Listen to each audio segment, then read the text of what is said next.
Halo, assalamualaikum warahmatullahi wabarakatuh. Ketemu lagi dengan saya Ali di Misteri Dunia Lain. Untuk sesi kali ini kita akan membahas tentang belajar untuk ruqyah mandiri secara sederhana. Nanti kita akan sertakan beberapa keterangan, beberapa analogi pikiran, dan juga cara-caranya ke depannya. Untuk teman-teman yang kepingin memakai cara ini, boleh silahkan, monggo, enggak apa-apa, tinggal tulis di bawah aja. Ini juga enggak wajib, tapi biasanya dipakai untuk syarat. Tulis aja di komentar itu Qobil tuh, dan kemudian silahkan subscribe biar nanti kedepannya kita juga akan menampilkan berbagai berbagai bahasan tentang dunia lain. Ini kita akan beranjak dari beberapa analogi pikiran. Ruqyah itu apa? Jadi ruqyah ini adalah salah satu riyadhah, salah satu usaha lah kita nyebutnya ya, salah satu usaha riyadhah dari versi Islami sendiri. Nanti ada beberapa bacaan, ada beberapa cara melakukan itu untuk mengobati diri sendiri, atau untuk mengobati tempat usaha, atau mengobati semua hal yang terkena lemparan energi negatif ya. Cuma nanti kita akan bahas lebih ini lagi ya, lebih luas lagi. Yang pertama yang harus dipahami dulu, apakah kita sendiri secara pribadi ini terkena atau tidak lemparan energi itu tadi ya kan. Nah itu biasanya silahkan teman-teman, seperti yang video-video sebelumnya, silahkan teman-teman bertanya kepada supranaturalis atau teman-teman indigo yang lain, saya ini kena atau enggak gitu kan, terus kekuatannya seberapa, itu yang perlu dipahami dulu. Nah yang keduanya, kalau jika ini tidak teman-teman lakukan ya kan, ini ada beberapa ciri kalau kita ini terkena lemparan energi negatif tadi. Misalkan seperti sering banget mimpi buruk, dikejar hewan-hewan buas, kemudian merasa sakit di bagian tertentu, di waktu-waktu tertentu, segala macam ya kan. Nah seperti itu, pokoknya ya kurang lebihnya seperti itu. Nah cuma di sini ini bukan satu hal yang pasti bisa sembuh, karena gini, saya pernah mendapatkan sebuah cerita gini. Si A dengan si B ini masuk di dalam sebuah, kita ngomongnya pesantren gitu ya, pesantren barengan, satu letting gitu. Nah kemudian diajari meruqyah sama ustadznya, kita ngomongnya ustadz tadi. Di santri diajari meruqyah, kemudian si A dan si B ini pada waktu bermasyarakat setelah menjadi santri ini, ada si C yang sakit, diobati dengan si A tidak sembuh, diobati si B sembuh gitu. Nah kemudian ada lagi si D sakit, ini terbalik, misalkan kemarin diobati si A tidak sembuh, si B sembuh, nah ini diobati si A sembuh, si B yang sembuh. Ini sebenarnya bukan kita ngomongnya dalam tanda kutip ya, bukan sakti yang mana, enggak. Ini sebenarnya mungkin bisa terjadi pada waktu meruqyah itu, frekuensi energi yang dikeluarkan dengan si A dengan si B ini punya rentang yang berbeda, Nah kemudian yang ditangani sendiri energi negatif itu juga punya rentang yang berbeda. Mungkin rentangan si A dengan rentangan si B ini berbeda, kasusnya dengan si C dengan si D sebagai pasien juga berbeda. Makanya ada yang bilang kalau ngeruqyah itu cocok-cocokan, katanya seperti itu. Nah ini tidak ada salahnya kita akan mencoba untuk ruqyah, tapi ruqyahnya ini kita ngomongnya ruqyah kita belajar ruqyah mandiri.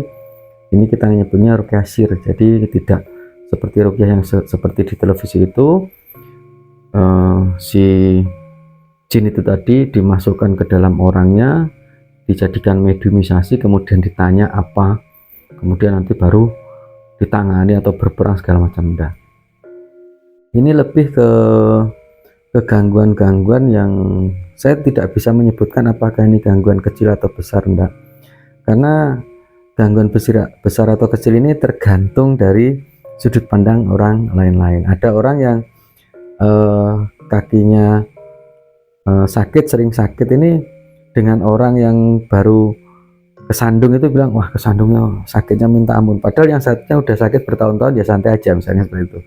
Ini tergantung dengan individu itu sendiri.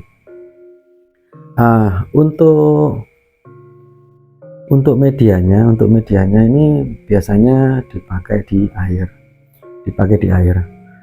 Nah, nanti kita juga akan membuktikan juga, maksudnya teman-teman nanti silahkan membuktikan juga apakah ini berfungsi atau tidak. Yang pertama, siapkan air. Ini siapkan air, ya kan, air minum biasa gitu. Kemudian yang dibaca ini nih, yang pertama kali surat Al-Fatihah. Yang baca pertama kali surat Al-Fatihah ini satu kali. Yang pertama ini surat Al-Fatihah, yang keduanya ini ayat kursi, yang ketiganya ini kulhu, nah yang keempatnya adalah Al-Falaq, kemudian yang kelimanya Anas. Jadi ini kita nyebutnya adalah doa satu deret gitu aja, doa satu deret. Nah, doa satu deret ini, misalkan teman-teman kepengen untuk melakukan ruqyah ini satu deret atau dua deret, 3 deret, 4 deret, 5 deret, seterusnya. Tapi biasanya kecenderungannya ini dilakukan di angka-angka ganjil, misalkan 1, 3, 5, 7, misalkan seperti itu. Nah ini, tapi caranya bukan Al-Fatihahnya 7 kali, kemudian ayat kursinya 7 kali sekaligus, enggak. Jadi diulang satu deret, Al-Fatihah, ayat kursi, Qul huwallah, kemudian Qul a'udzu birabbil falaq, kemudian Anas. Nah, nanti ngulang lagi ke Fatihah lagi terus. Nah itu jadi dianggap satu deret diselesaikan dulu, 2 deret diselesaikan dulu, 3 deret diselesaikan dulu, terus seperti itu. Nah itu kita nyebutnya doa satu deret. Nah pada waktu satu deret ini sudah selesai kita ucapkan atau kita dawamkan, ini kita tiupkan di air itu dengan posisi lidah itu nekuk ke atas di langit-langit. Jadi niupnya mungkin pelan aja niupnya, kemudian ulang lagi deret yang kedua, tiup lagi, ulang lagi deret yang ketiga. Ini cara ruqyah sir, kan? Nah ini teman-teman silahkan memakai ini, ya kan.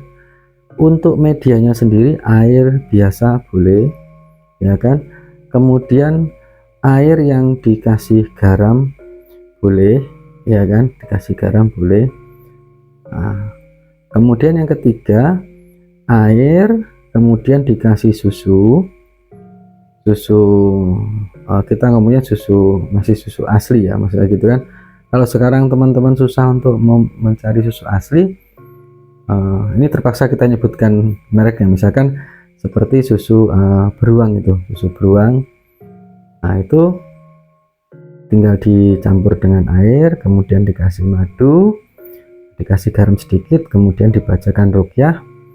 Nah ini bisa dilakukan setiap pagi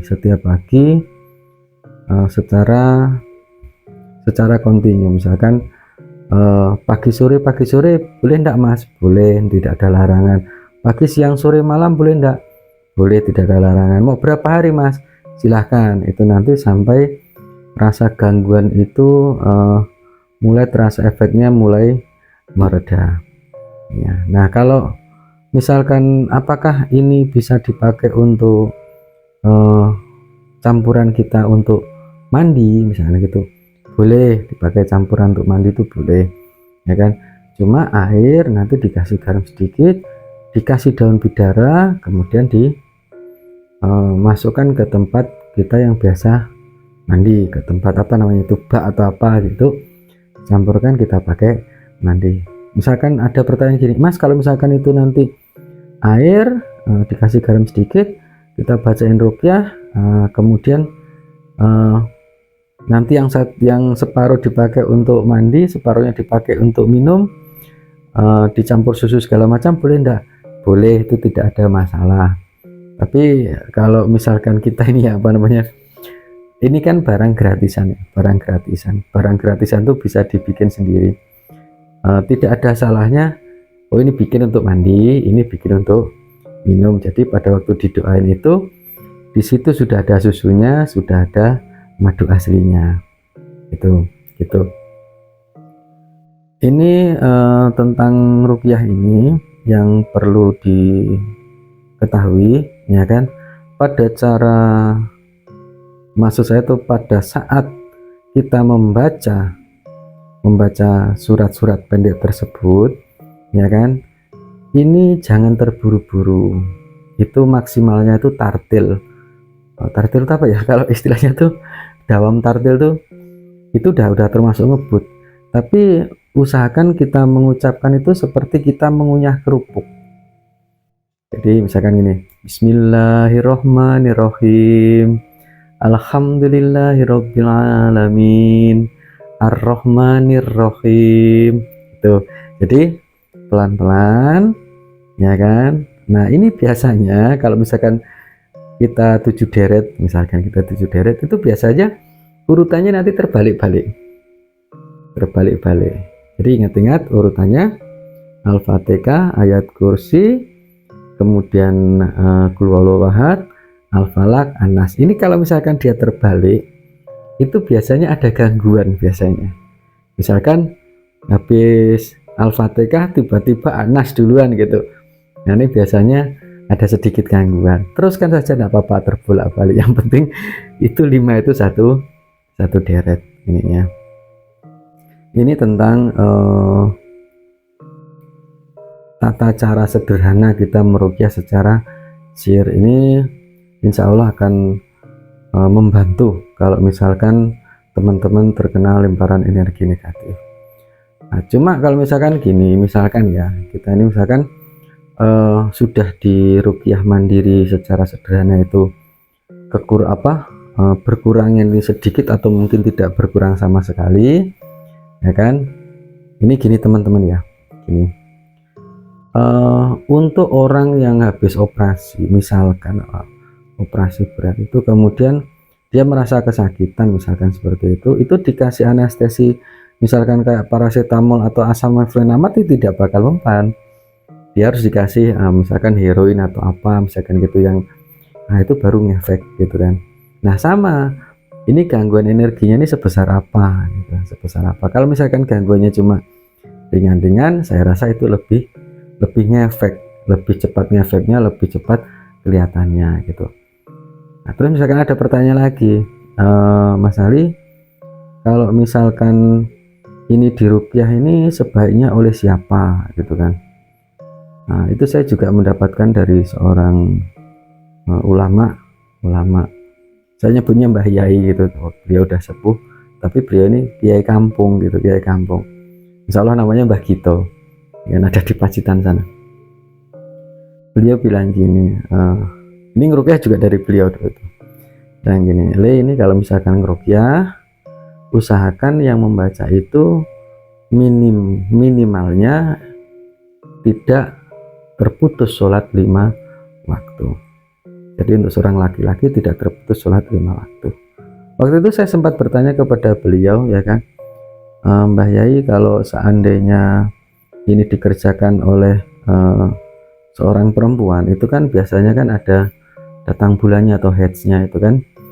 Nah, itu gimana? Berarti kan dia terputus terhadap itu tadi, terhadap sholat 5 waktu. Beliau bilang, enggak apa-apa, itu kan memang udzur syar'i, maksudnya ya memang kodratnya seperti itu. Berarti dia selama dia tidak ada udzur syar'inya, dia tidak mengalami datang bulan, dia melakukan. Tapi kalau pas dia mengalami datang bulan karena memang unsur syar'i, berarti dia tidak melakukan. Boleh, tapi yang jelas diminta sama beliau silahkan dipakai, tapi biasanya lebih efektif jika orang ini memiliki itu tadi, minimalnya sholat 5 waktunya tidak ada yang tertinggal atau bolong itu.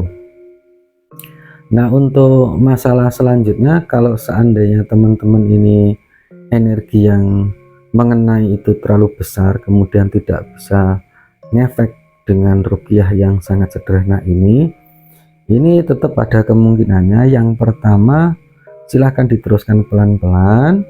Yang keduanya, silahkan diteruskan pelan-pelan sambil mencari bantuan yang lain, maksudnya bantuan yang lain.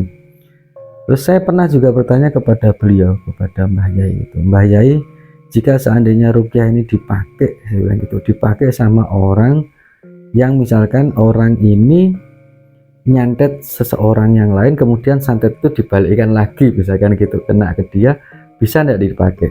Beliau pernah bilang gini, biasanya orang yang seperti itu sholatnya malah tidak lengkap, kata dia bilang gitu. Saya mikir, oh iya ya bener juga, beliau ini ngomong gitu.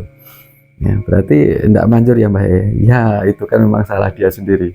Itu saya rasa itu kalau salah dia sendiri, yang pertama dilakukan ya tetap minta ampun sama Allah, yang kedua minta sepuro, minta maaf sama yang disandat itu.